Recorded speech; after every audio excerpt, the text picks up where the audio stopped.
नमस्कार साथियों।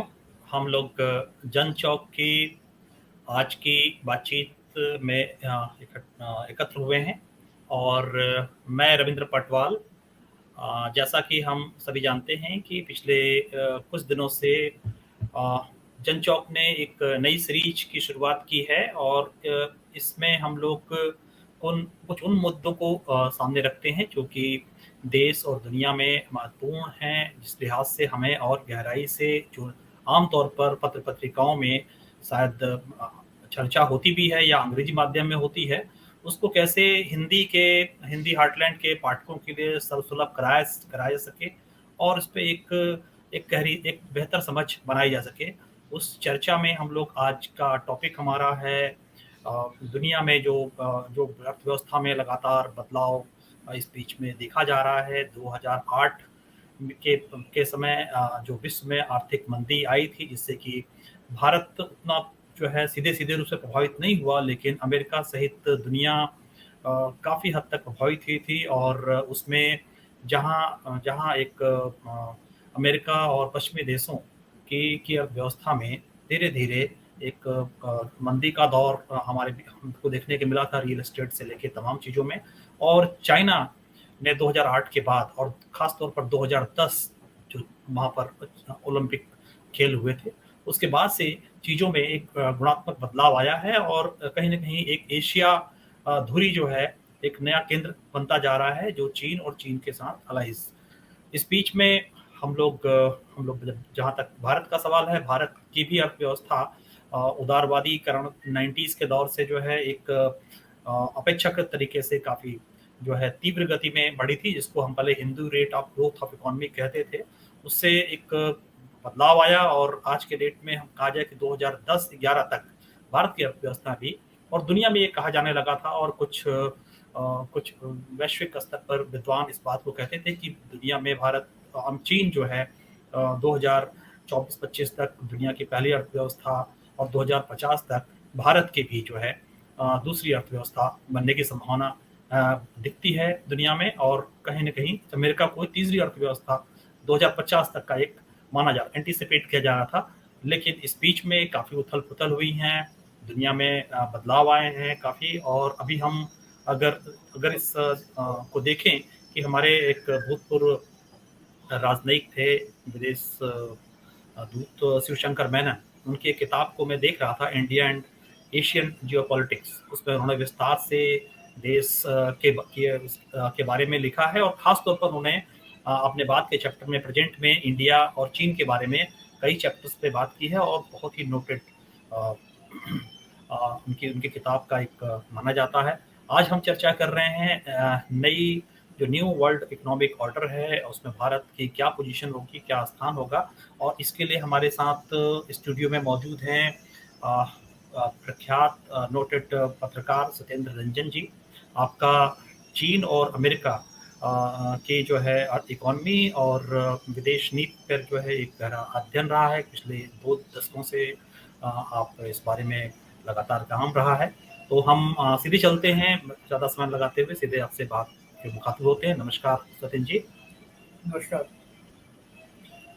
जैसा कि हमारा मुद्दा है तो हम लोग बात कर रहे हैं न्यू इकोनॉमिक वर्ल्ड ऑर्डर और उसमें भारत की क्या पोजीशन है।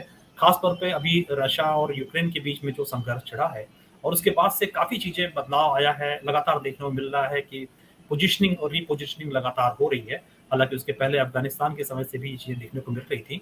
तो इसके बारे में आपका एक इंट्रोडक्टरी पोजीशन आपका जी। जी, हम लोगों की आज बातचीत के 2 पहलू हैं। एक तो सब पहले यह देखने की बात है कि दुनिया में इस समय हो क्या रहा है और उसके बाद जो कुछ बदलाव हम लोग होते हुए देख रहे हैं, जो अब काफ़ी एक ठोस शक्ल लेता हुआ दिख रहा है। उसके बीच में भारत कहाँ है? भारत कहाँ खड़ा है? भारत की क्या भूमिका उसमें हो सकती है और उसकी कितनी संभावना अभी की जो हालात हैं उसमें हम लोग देख पा रहे हैं। तो ये 2 भागों में हम लोग बातचीत को केंद्रित करने की आज अगर कोशिश करेंगे तो उपयोगी होगा। जहाँ तक पहली बात है कि दुनिया में क्या हो रहा है, तो ये बात तो अब दुनिया भर में और खुद वेस्टर्न मीडिया में, अमेरिकन मीडिया में भी स्वीकार कर ली गई है कि जब से 24 फरवरी जिस दिन की रूस ने अपनी विशेष सैनिक कार्रवाई शुरू की यूक्रेन में, वो एक दुनिया का निर्णायक दिवस, एक डी डे साबित हुआ है ग्लोबल फाइनेंशियल और इकोनॉमिक ऑर्डर को रीसेप करने में, उसको नई शक्ल देने के लिहाज से। जो चीज़ें उस दिन से हुई हैं जिसकी वजह से ये बात कही जा रही है, वो बिल्कुल नई नहीं है। उस दिशा में पहले से सोचा जा रहा था, पहले से एक कोशिश भी चल रही थी। जो असल सवाल यह था कि दुनिया पर जो अमेरिका का वर्चस्व है और उसकी मुद्रा डॉलर का वर्चस्व है, यह सवाल पिछले कम से कम 10 साल से, जब से मंदी आई थी अमेरिका और वेस्टर्न वर्ल्ड में और जिसका असर दुनिया भर में हुआ था, तब से ये सवाल पर चर्चा चल रही है कि ये डोमिनेशन कब तक रहेगा। और धीरे धीरे ये देखा जा रहा था कि इस डोमिनेशन में कमी आ रही है। खुद अभी IMF ने अपनी एक रिपोर्ट में बताया है कि कैसे साल 2000 के आसपास दुनिया का 71% जो भी कारोबार होता है उसका भुगतान डॉलर में होता था, जो अब घट के 60% या बल्कि उससे भी थोड़ा कम 59.5 से कुछ ऊपर है, वहाँ आ गया है। तो ये एक स्लो प्रोसेस आगे बढ़ रहा था, लेकिन हाल की कुछ घटनाओं ने इसे काफ़ी तेज कर दिया है। उसकी वजह यह है कि अमेरिका ने डॉलर को बीकोनाइज किया, उसका हथियार के रूप में इस्तेमाल करने की शुरुआत की। और इसकी शुरुआत वैसे तो बहुत पहले उसने इराक के खिलाफ भी की थी, ईरान के खिलाफ लंबे समय से चल रही है, लेकिन हाल के समय में वेनेजुएला के खिलाफ भी उसने किया कि वो प्रतिबंध जो लगाता है उसके साथ ही उन देशों का डॉलर में जो निवेश है, जो डॉलर में उन्होंने अपना जो पैसा रखा हुआ है, उसको वो सीज कर लेता है, ये देखा गया है। अभी पिछले साल जब उसने अफगानिस्तान का $300 बिलियन जब्त कर लिया, तो ये दुनिया भर में बड़ी बेचैनी फैली इसको लेकर कि एक गरीब देश जिसे सहायता देने की आवश्यकता है, अमेरिका ने उसके $300 बिलियन जो उसको पहले विदेशी सहायता मिली हुई थी या जिन वजहों से उसका जो धन था जो डॉलर में और अमेरिकी बैंकों में रखा हुआ था, उसको अमेरिका ने जब्त कर लिया और उस पैसे को उसने 9/11 के जो विक्टिम थे उनको देने का फैसला किया। तो ये सारी चीज़ें चल ही रही थी।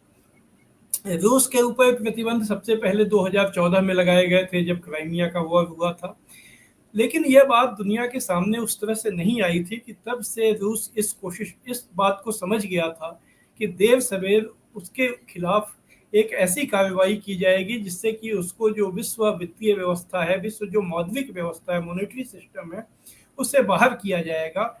तो वो उसकी तैयारी उसने तब से शुरू कर दी थी। इसीलिए हम लोगों ने देखा कि इस बार जब प्रतिबंध लगा तो पहले डॉलर की कीमत काफ़ी तेजी से गिरी, लेकिन 1 महीने के भीतर डॉलर उस जगह ही पहुंच गया जहां वो सैनिक एक्शन, मिलिट्री एक्शन शुरू होने के दिन था।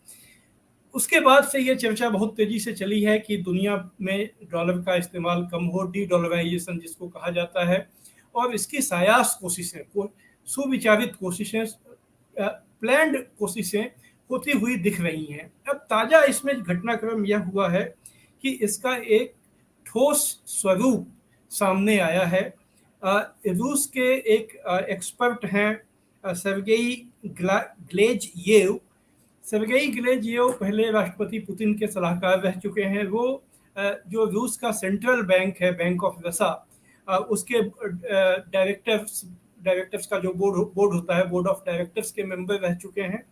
इन्होंने 2016 में एक किताब लिखी थी, द लास्ट वॉर नाम से उन्होंने एक किताब लिखी थी, अगर मुझे किताब का नाम ठीक से याद है इस समय तो। उसमें ही उन्होंने यह सुझाव तब दिए थे कि दुनिया में किस ढंग से एक नई मौद्रिक व्यवस्था, नई मॉनेटरी सिस्टम बन सकता है। तब जैसा कि उन्होंने अभी हाल में एक दिए इंटरव्यू में कहा है कि तब उनकी बात को बहुत ज़्यादा लोगों ने तवज्जो नहीं दी, लेकिन अब जो नए हालात बने हैं उसमें उसको तवज्जो दी जा रही है। उसमें उन्होंने जो अब बताया है और दुनिया में अब उसकी बहुत ज़्यादा चर्चा हो रही है, जिसमें उन्होंने ये बताया कि आखिर डॉलर कैसे रिप्लेस होगा। उस रिप्लेस करने के उन्होंने 3 फेज बताए हैं। उन 3 फेज का उन्होंने खाका बताया है कि ये 3 फेज में दुनिया आगे बढ़ेगी। सारी दुनिया हो सकता है ना बढ़े, अमेरिका ना बढ़े, वेस्टर्न वर्ल्ड जो यूरोपियन कंट्रीज ना बढ़ें, लेकिन ब्रिक्स कंट्रीज और दुनिया के जो डेवलपिंग कंट्रीज हैं उसमें बढ़ेंगे। और उस तरह अभी ये बिगनिंग में, आरंभ में ये हो सकता है कि दुनिया में दो तरह की मौद्रिक व्यवस्था कायम हो जाए, यानी दुनिया इस लिहाज से बट जाए। तो ये हम लोगों को जानने और समझने के लिए उन्होंने जो बताया है कि जो 3 फेज में चीज़ें होंगी, उस पर संक्षेप में गौर करना चाहिए। जो पहली बात उन्होंने ये कही है, और ये कहना है कि ये फेज आ चुका है, ये काम ऑलरेडी शुरू हो चुका है, वो ये है कि अलग अलग देश जो कारोबार है उसका भुगतान वो आपसी मुद्राओं में करेंगे। हम लोग बहुत सुन रहे हैं कि भारत के बीच रूबल और डॉलर में भुगतान होगा। चीन के साथ उन्होंने सिस्टम बना लिया है कि चीन में युआन और रूबल के बीच में भुगतान हो रहा है। जी, इसमें ईरान भी शामिल हुआ है। तो अब इस फेज में अभी ये हो रहा है कि जो भुगतान में मुद्रा की कीमत है अभी भी वो डॉलर के क्रम में ही देखी जा रही है। जैसे अगर भारत को आज अगर दो रूबल का भुगतान करना है तो ये देखा जाएगा कि 2 रूबल इक्वल टू कितने डॉलर हुए, और उतने डॉलर में कितने रुपए होते हैं, उतने का भुगतान भारत करेगा।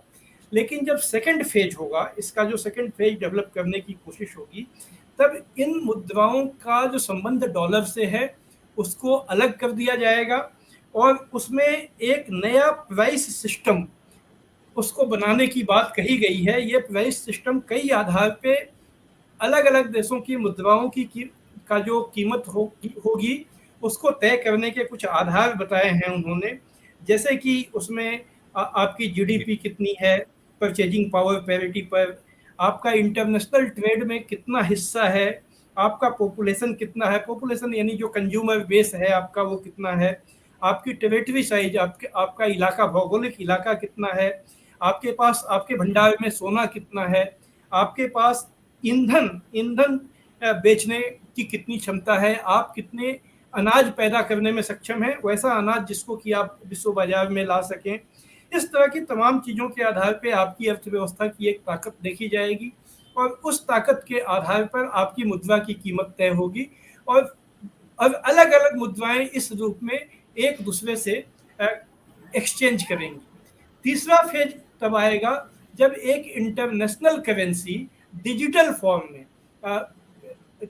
फिजिकल फॉर्म में नहीं, डिजिटल फॉर्म में बनाई जाएगी। और उस इंटरनेशनल करेंसी का कुछ भी नाम हो सकता है, अभी उसका कोई नाम नहीं सोचा गया है, उसका जी, जस्ट इंटरनेशनल करेंसी नाम हो सकता है। और उसमें जो ताकत पहले तय हुई है मुद्रा की उसके मुताबिक देश करेंगे।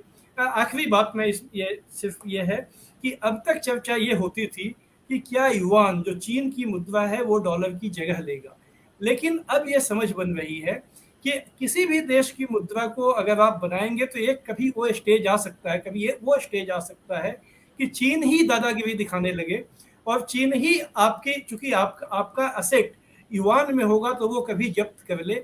इसीलिए ये बात सर्गेई ग्लेजिएव और दूसरे विशेषज्ञ कह रहे हैं कि किसी एक देश की मुद्रा को अंतर्राष्ट्रीय मुद्रा न बनाया जाए, अलग अलग मुद्राओं की ताकत के आधार पर एक नई मुद्रा, जो नई डिजिटल करेंसी तैयार की जाए, और उसके अलग अलग मुद्राओं की जो ताकत है उसके आधार पर उनका वैल्यू तय हो, और उसमें एक्सचेंज करके अंतर्राष्ट्रीय कारोबार हो। तो यह बात अभी दुनिया में चल रही है। जी रविंद्र जी। जी। ये तो एक मतलब बेसिकली कहा जाए एक पूरी एक वैश्विक स्तर पर एक काफ़ी थ्योरेटिकल प्रेज़म्पशन में अभी है, जैसा कि आपने बताया और उसमें वो पहला कैसे चीज़ें स्टेज तो व्यवहारिक है जी, पहला हाँ, नहीं, स्टेज हाँ, तो मैं चल लास्ट की रहा बात कर रहा हूँ जो डिजिटल फाइनल फॉर्म में आपने कहा कि डिजिटल मुद्रा के रूप में, तो उसके क्या-क्या इंट्रिकेसी होंगी वो तो अभी एक लंबे उसमें जाएँगे। लेकिन हाँ, एक उसकी एक चरण एक शुरुआत हो गई है। हमारे दर्शकों को बेसिकली देखिए हम जिस अभी इस पिछले 8-10 सालों से मतलब मैं कहूँ कि करीब 2012 से ही जब मनमोहन सरकार की दूसरी कार्यकाल के समय से ही जो है, भारत एक ऐसे जगह फँस गया था जिस या कहा जाए कि जो एक लगातार लग रहा था कि चाहे वो जॉबलेस ग्रोथ थी, लेकिन ग्रोथ हो रही थी देश में और विकास का एक माना जा रहा था कि कहीं न कहीं एक दिशा की ओर बढ़ रहा है। उसके बाद से जो 2G स्कीम, कोल स्कीम के बाद हुई और उसके बाद हमारे नए जो है अच्छे दिन के साथ जो है नरेंद्र मोदी की सरकार की स्थापना हुई, और उसके बाद से हम देख रहे हैं कि चाहे वो अर्थव्यवस्था के आंकड़ों के साथ हेरा-फेरी से शुरू हुआ हो, उसके बाद नोटबंदी से लेकर जीएसटी और इसके बाद कोरोना के काल में, हम पा रहे हैं कि हम किस अर्थव्यवस्था में हैं, उसके आंकड़े सिर्फ़ और सिर्फ़ कभी कुछ सीएमआई के रिपोर्ट से, कभी जो है सरकार की ओर से ही चाहे वो कितना भी उसको फौज अप करें, लेकिन फिर निकल के आ रहा है, वो कहीं से भी। और वास्तविक धरातल पर हम देख रहे हैं कंजम्पशन में जो स्थिति है, प्रोडक्शन में आप देखिए कि मैन्युफैक्चरिंग में जो है लगातार कमी आ रही है, लेकिन कॉर्पोरेट का मुनाफा बढ़ रहा है। दूसरी तरफ जो है जो आबादी है गरीबों की, वो लगातार बहुत तेज़ी से बढ़ रही है। तो ये जो पूरी स्थिति है, इसमें हम एक कमज़ोर पोज़ीशन पे, अगर कहा जाए कि एक जो पूरे 130-38 करोड़ लोगों की बात हम करते हैं, उनकी पोज़ीशंस के स्ट्रेंथ के आधार पर जब आप एक वर्ल्ड स्टेज में जाते हैं और दूसरी तरफ दुनिया में ये सब चीज़ें चल रही हैं, तो उसमें हम भारत को कहाँ पाते हैं, कैसे देखते हैं? जी। देखिए, भारत के लिए 2 बातें हैं। एक तो जो सवाल है आइडियोलॉजिकल कि क्या भारत की आज की जो सरकार है, वो अपने आइडियोलॉजिकल उनका जो वैचारिक रुझान है, जो आइडियोलॉजिकल इंक्लिनेशन है, उसमें उनके भीतर ये इंस्पिरेशन है कि एक नई तरह की मौद्रिक व्यवस्था बनाने में योगदान किया जाए। यह चीज़ भी डाउटफुल लगती है, क्योंकि जो यहाँ का जिन रूलिंग मोनोपोली कैपिटलिस्ट के साथ इस सरकार की ज़्यादा आप लगाव है, या कहें कि आप उनके इंटरेस्ट को ये सर्व करने के लिए काम करती हुई दिखती है, उनका जो इंटरेस्ट है वो अभी भी वो ऐसा लगता है कि वो वेस्टर्न कंट्रीज के साथ उन्होंने अपने इंटरेस्ट को जोड़ रखा है। दूसरी चीज़ यह है कि जो हमारा हमारा जो बौद्धिक तबका है, जो मिडिल क्लास है, जो पढ़ा लिखा तबका है, जो चूँकि वो उनकी पढ़ाई लिखाई का माध्यम अंग्रेजी है और वो इंग्लिश वर्ल्ड जो है, एंग्लो सैक्सन वर्ल्ड है, उसके साथ वो एक एफिनिटी महसूस करते हैं।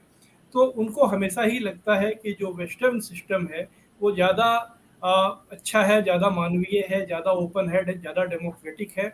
और इसमें जो देश शामिल हो रहे हैं, खास रूस है, चीन है, अगर उसमें ब्राज़ील होता है आगे चलकर इस साल, जैसी की संभावना है कि वहाँ पर लूला फिर से सत्ता में आएंगे, तो वो एक ज़्यादा उत्साह के साथ शामिल होंगे। तो इन देशों के बारे में एक जो वेस्टर्न कंट्री ऑथोरिटेरियन कहते हैं, हालांकि हमारी सरकार के बारे में भी आज यही धारणा बन गई है कि ये भी ऑथोरिटेरियन है, लेकिन हमारे देश में जो एंग्लिसाइज इंटेलेक्चुअल क्लास है, वह भी वेस्टर्न कंट्रीज के साथ उनके डिस्कोर्स में ज़्यादा कंफर्टेबल फील करता है।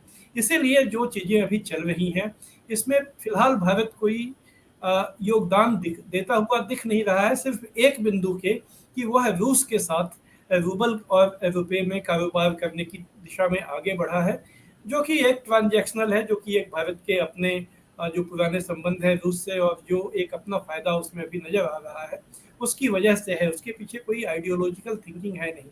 लेकिन दूसरी चीज़ ये है कि भारत का जो जियोग्राफिकल लोकेशन है, भारत जहाँ पर है, वो इलाका, वो क्षेत्र जो यूरेशिया का पार्ट है, अगर दुनिया के सारे महत्वपूर्ण देश इस इलाके के इस नए प्रोसेस के पार्ट बनते हैं और चीन उसमें एक बड़ी भूमिका निभाता है। एक चीज़ में भी गौर करने की बात है कि चीन में भी कितनी तेज़ी से इस चीज़ को लाया जाए, इसको लेकर एक दुविधा है। अभी पिछले हफ्ते वहाँ पीपुल्स बैंक ऑफ चाइना, जो वहाँ का सेंट्रल बैंक है, उसने एक सेमिनार आयोजित किया था, जिसमें वहाँ पर कई लोगों ने यह तो कहा कि अब ये करना ज़रूरी हो गया है, क्योंकि कभी भी अमेरिका उनकी संपत्ति को भी जब्त कर सकता है, लेकिन साथ-साथ इसमें धीमी गति से आगे बढ़ने की भी सलाह दी गई, ताकि कोई बहुत बड़ी उथल-पुथल इसकी वजह से विश्व अर्थव्यवस्था में ना हो। और हम लोग जैसा कि जानते हैं कि अपने एक्सपोर्ट मार्केट की वजह से चीन के ऐसे इंटरेस्ट हैं कि वो इस अभी की जो व्यवस्था है उसमें वो कोई बड़ी उथल-पुथल तुरंत नहीं चाहता है।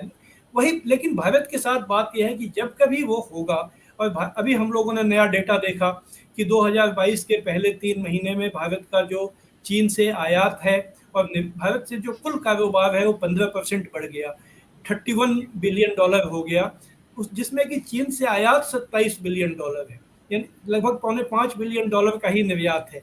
तो वो जो आयात है, अगर चीन एक नई मौद्रिक व्यवस्था में जाता है, तो भारत जैसे देशों के लिए ये बहुत मुश्किल होगा कि वो डॉलर के माध्यम से फिर उनसे कारोबार करके नुकसान झेलें, बजाय इसके कि वो अपने और युवान में या जो जो प्रस्तावित मुद्रा है, जिसमें कि ब्रिक्स के कंट्री या शंघाई कोऑपरेशन के ऑर्गेनाइजेशन के कंट्री ज़्यादा योगदान दे रहे होंगे, उससे वो अलग हटकर चले।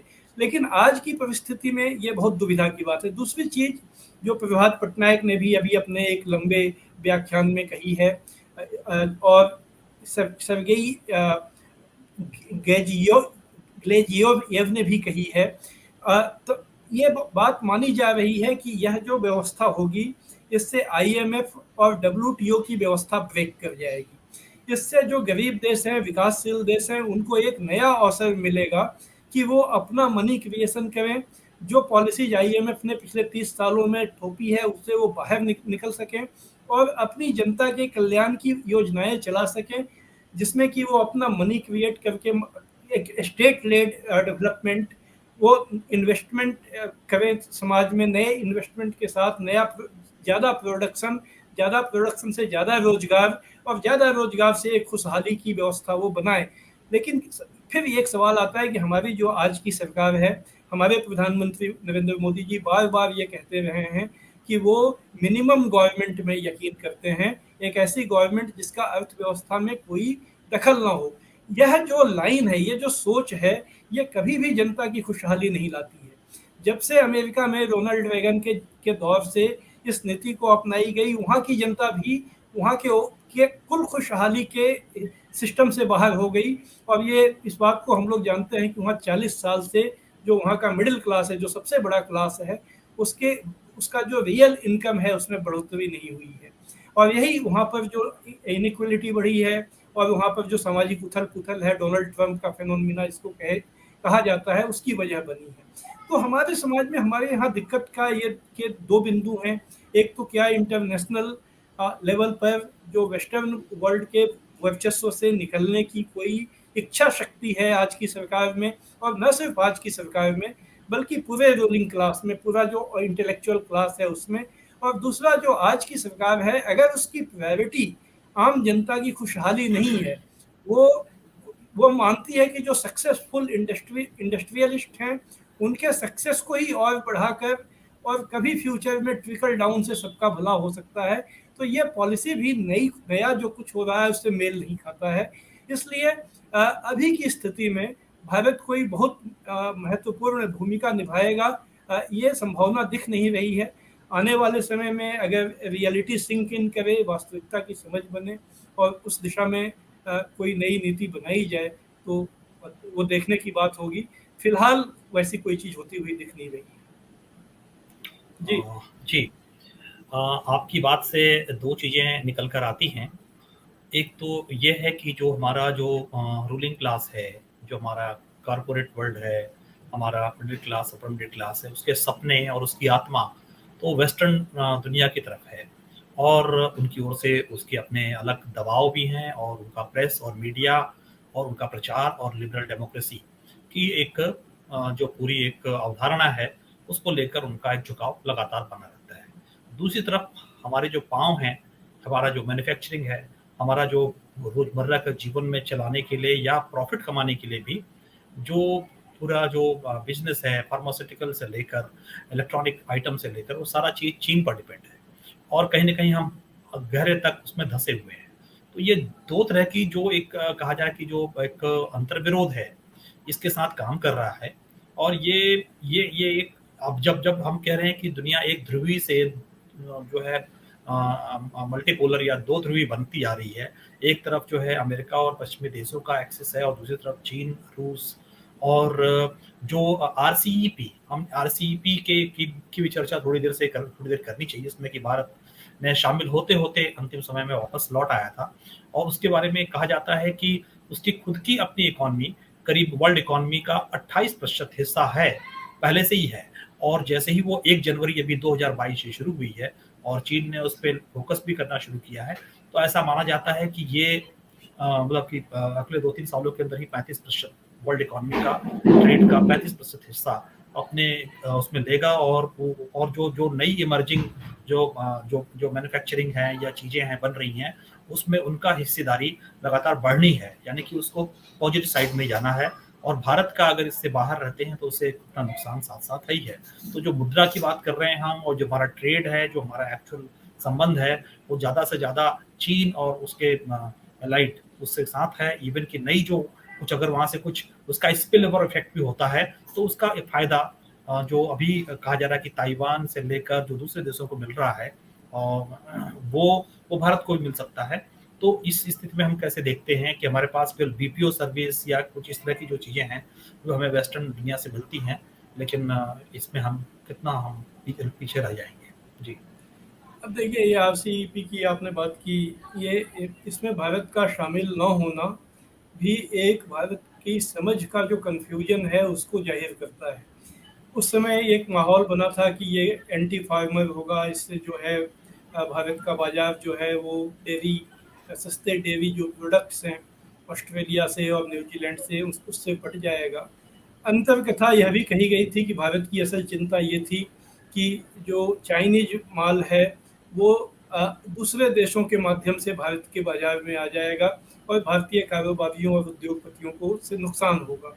अब आज उसके बाद लेकिन अब भारत की नीति कहाँ गई है? भारत ने अभी ऑस्ट्रेलिया से फ्री ट्रेड एग्रीमेंट किया है। ये कहा गया है कि फर्स्ट फेज में डेयरी प्रोडक्ट शामिल नहीं है, वो सेकंड फेज में होंगे, लेकिन वो सेकंड फेज या थर्ड फेज जब भी होंगे वो होंगे, क्योंकि जब आप फ्री ट्रेड एग्रीमेंट करते हैं तो आप ऐसा नहीं कर सकते कि सिर्फ आप अपना जहाँ फ़ायदा हो वहाँ कर लें और जहाँ पर उनको फ़ायदा हो उसको आप ना करें। अभी ब्रिटेन के साथ ब्रिटेन के प्राइम मिनिस्टर बोरिस जॉनसन अभी भारत आने वाले हैं और वो जी। फ्री ट्रेड एग्रीमेंट के लिए उसमें बातचीत होगी। तो सवाल यह है कि जो एक मल्टीलेटरल फ्री ट्रेड एग्रीमेंट था जिसमें कुछ नियम तय हैं और उन नियमों का सबको पालन करना होगा, उसमें सबको कुछ फील्ड में फ़ायदा होगा, कहीं नुकसान होगा, वहाँ आप नहीं गए। चलिए ठीक है, ये किसी भी देश की नीति हो सकती है कि हम फ्री ट्रेड एग्रीमेंट में नहीं जाएंगे, लेकिन उसके बाद अलग अलग देशों से भी यूएई, यूनाइटेड अरब एमिरेट्स से फ्री ट्रेड एग्रीमेंट किया गया, ऑस्ट्रेलिया से किया गया है, वही ऑस्ट्रेलिया जिसका उस समय सबसे ज़्यादा भय दिखाया गया था कि वहाँ डेयरी प्रोडक्ट बहुत सस्ते होते हैं, वहाँ और न्यूजीलैंड। तो फिर आप अलग अलग फ्री ट्रेड एग्रीमेंट करने का क्या समझ है उसके पीछे, यह समझना बहुत मुश्किल है। असल सवाल यह है कि अगर आपके अपने इकोनॉमिक स्ट्रेंथ नहीं है तो आप कोई भी एग्रीमेंट करेंगे तो आपको नुकसान होगा ही। हमारा आप अपने यहाँ जब इन्वेस्टमेंट नहीं करेंगे, जो जीडीपी का में लगातार कैपिटल फॉर्मेशन जो होता है, जीडीपी का वो हिस्सा जो री इन्वेस्ट होता है उसमें अगर गिरावट गिरावट आती जाएगी और आपका जो लेबर मार्केट है वो सिकुड़ता जाएगा। अभी आपने गौर किया होगा, सीएमआई की रिपोर्ट आई है कि भारत में जो मार्च जी। महीने में हाँ। जो लेबर लेबर पार्टिसिपेशन रेट है वो और गिर गया। कुल मिलाकर 14 लाख लोग श्रम बाजार से बाहर हो गए। वो इसलिए बाहर नहीं हो गए कि उनके जीवन में खुशहाली आ गई, बल्कि इसलिए हो गए क्योंकि उन्हें इस बात की उम्मीद ही नहीं रही कि जॉब मिलने की कोई गुंजाइश है, तो उन्होंने जॉब खोजना ही छोड़ दिया। तो जब आप और भारत का आज लेबर पार्टिसिपेशन रेट जो है वो 3.6 तक पहुंच गया है, जबकि किसी भी खुशहाल देश में ये रेट आमतौर पर 60 से 70% के बीच में कुछ होता है। यानी जितने लोग काम करने की के एज ग्रुप में हैं उसके 60-65-70% लोग अगर काम कर रहे हैं तो इकोनॉमी खुशहाल होती है, वो समाज खुशहाल होता है। भारत में वो हिस्सा 39% के रेंज में आ गया है, यानी लेस देन 40% हो गया है। तो आपकी इकोनॉमी में स्ट्रेंथ कहाँ से आएगा और वो कैसे उसको एक मजबूत अर्थव्यवस्था होगी? और जब मजबूत नहीं होगी तो आप किसी भी कंपटीशन में जाएंगे, किसी भी ट्रेड कंपटीशन में जाएंगे तो आपको नुकसान होगा, क्योंकि आप प्राइमरी गुड एक्सपोर्ट करते हैं। कुछ ये जो खासकर जेवरात वगैरह हैं, हीरा जवाहरात हैं, इसका कुछ फिनिश्ड माल आप करते हैं। बाकी चीज़ों में आपकी स्थिति ऐसी है कि इलेक्ट्रॉनिक गुड्स के नाम पर जो भारत से निर्यात होता है उसमें मोबाइल फ़ोन होते हैं जो ज़्यादातर या तो चाइनीज कंपनियां हैं या दूसरे देशों की कंपनियां हैं। तो असल सवाल है इन्वेस्टमेंट, और ये इन्वेस्टमेंट प्राइवेट सेक्टर नहीं करने जा रहा है। तो स्टेट को अपने रिसोर्सेज से वो चीज़ करनी चाहिए, पब्लिक एसेट बनाना चाहिए। लेकिन हमारे यहाँ उल्टी दिशा है कि जो पब्लिक एसेट है उसका भी प्राइवेटाइजेशन बहुत तेजी से किया जा रहा है। और ऐसी परिस्थिति में आप आरसीईपी में ना जाएं, आप आगे जो वो ट्रांस पैसिफिक एग्रीमेंट है उसमें भी आप ना जाएं, आप कहीं नहीं जाएं तब भी कोई लाभ नहीं है, और अगर आप जाएंगे तो आप उससे कोई बहुत लाभ पा लेंगे इसकी संभावना नहीं है।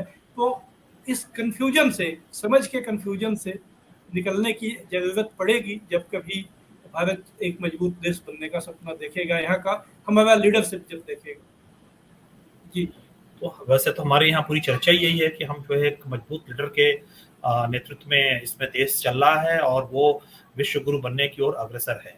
वो तो जो प्रचार है उसके माध्यम से तो ये कहा जाता है, लेकिन यहाँ पर हमको लगता है कि हम अपनी मजबूत स्ट्रेंथ पे अगर नहीं होते हैं तो आरसीपी पे जाएं, या अभी ब्रिक्स का सम्मेलन भी जून में होने वाला है, और दूसरी तरफ जो है अभी ये जो 4 देशों का अमेरिका के साथ जो कोलैबोरेशन है क्वेड।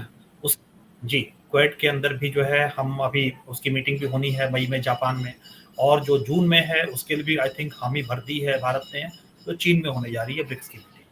तो इन सभी मीटिंगों में जाने पे या उन सब में शामिल होने के बाद अगर आप ये कहते हैं कहीं पर आपने अभी यूक्रेन के मामले में तो आपने इस बात को कह दिया कि ना हम इनकी तरफ है ना उनकी तरफ है, हम शांति के तरफ है। तो ये एक जो है आपने गुटनिरपेक्षता की, जवाहरलाल नेहरू की एक नीति का उधार लेकर तो काम चला लिया, लेकिन ये कितना आगे चलेगा इसकी जो है जांच पड़ताल अमेरिका भी कर रहा है, और रूस या जो कहिए कि जो दूसरी छोर है वो भी जो है इसके बारे में लगातार अपना मूल्यांकन और असेसमेंट करेंगे, और उसी हिसाब से वो कितना आगे बढ़ेंगे आपके साथ और कितना कम बढ़ेंगे। तो आप ऐसा भी है कि अगर आप बहुत खुद अपने आप में एक बहुत मजबूत अर्थव्यवस्था नहीं होते हैं तो आपकी जो पॉलिटी है वो भी जो है कहीं ना कहीं कॉम्प्रोमाइज अपने आप होगी, भले ही आप अपने देश के अंदर कुछ भी आप कहते रहिए। तो ऐसी स्थिति में जब आप अपने यहाँ खुद के यहाँ घरेलू स्तर पर एक मजबूत अर्थव्यवस्था या अपने लोगों को कॉन्फिडेंस में लेकर उनको जो है खुद स्वावलंबी बनाने और उसको एक मजबूती की ओर ले जाने के लिए नहीं बढ़ते हैं, तैयार नहीं करते हैं, और कुछ कुछ चंद कारपोरेट या कुछ छोटे कुछ कुछ लोगों के हिसाब से प्रिज्म उसी प्रिज्म के हिसाब से देखते हैं, तो वो फिर बहुत आगे जो है आप न तो किसी भी मल्टीलेटरल उसमें जा पाएंगे। तो ये हम ऐसी स्थिति में हैं कि क्या हम मतलब बेसिकली हमारे हिंदी के दर्शकों को, क्योंकि बहुत सारी चीज़ें जो हैं हम लोग इसके बारे में बातें और डिस्कस नहीं करते हैं, लेकिन और बहुत सारे चीज़ों पे हम अपनी छोटी-छोटी चीज़ों पे या यहाँ पे कई सारे जो विवाद लगातार उपजते हैं हम उसमें ही उलझे रहते हैं, या फिर अपने क्वेश्चन है, हमारे अपने क्वेश्चन है, बेरोजगारी का सवाल है, कैसे रोजगार बेहतरी हो, कैसे जीवन की आर्थिक स्थिति बेहतर हो, उसमें इन सब बड़ी-बड़ी बातों को समझना थोड़ा उनके लिए असहज होता है या मुश्किल होता है।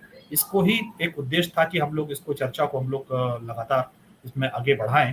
तो हम एक अंतिम आपसे एक इस रूप में कि हम हमारे पास सरल शब्दों में कुछ शब्दों के अंदर ये आप बताएं कि आगे भारत के लिए क्या दिशा दिख रही है आपके नज़र में, कि लगता है कि भारत 4-5 सालों के लिए क्या होगा?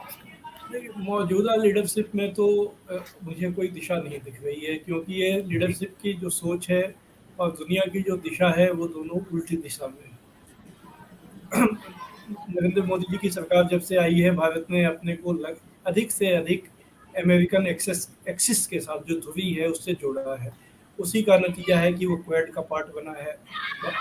जो जो जो भी ग्लोबल लेवल पर प्रो अमेरिकन पॉलिसीज रहती है उसके साथ भारत ने अपने को इंटीग्रेट किया है। डोनाल्ड ट्रंप के समय तो ये कुछ बहुत ही ज़्यादा वो देखने को मिला था जब दोनों राष्ट्रपति हाथ में हाथ डालकर उन्होंने वो घूमते हुए नजर आए थे। तो आज जो स्थितियां बदल गई हैं उसके भीतर एक जो वही बात है कि चीन का नाम आते ही देश में एक एडवर्स रिएक्शन होता है।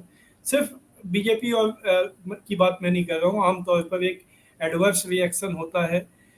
रूस के साथ उतना एडवर्स रिएक्शन नहीं होता है, लेकिन मोटे तौर पर यह देश में ऐसा ही एक समझ बनी हुई है कि पश्चिमी देशों के साथ रहने में ही हमारी भलाई है। यह समझ अगर आज से 20 साल पहले हो सकता है कि इसमें कुछ दम होता भी, जब पश्चिमी देश ही बहुत मजबूत थे और वो जो चाहते थे कर लेते थे।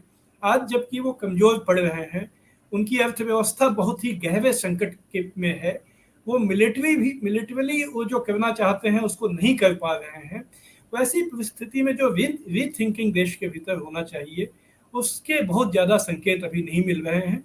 लेकिन उम्मीद रखनी चाहिए कि कई बार जो ऑब्जेक्टिव सिचुएशन होता है, वो सोच को भी प्रभावित करता है, तो शायद आने वाले दिनों में ऐसा हो। जी रविंद्र।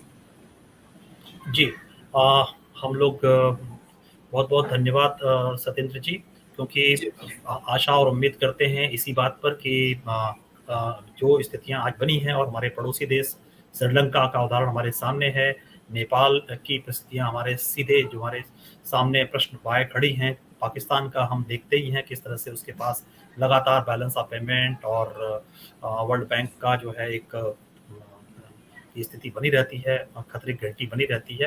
तो ऐसी स्थितियों में देखते हुए हम लोगों के पास निश्चित रूप से हमें ये उम्मीद करनी चाहिए और आशा करनी चाहिए कि हमारा जो प्रेजेंट डिस्पेंसेशन है, वो इसके बारे में वो भी सोच रहा होगा और कहीं न कहीं से इसके बारे में कुछ एक सही दिशा लेने की ओर बढ़े। हिंदी के पाठकों के लिए हमारा ये कैसा कार्यक्रम लग रहा है, इसके बारे में आप अपनी प्रतिक्रिया फ़ेसबुक और यूट्यूब के माध्यम से हमें अगर देंगे तो बहुत हमारी अच्छा रहेगा।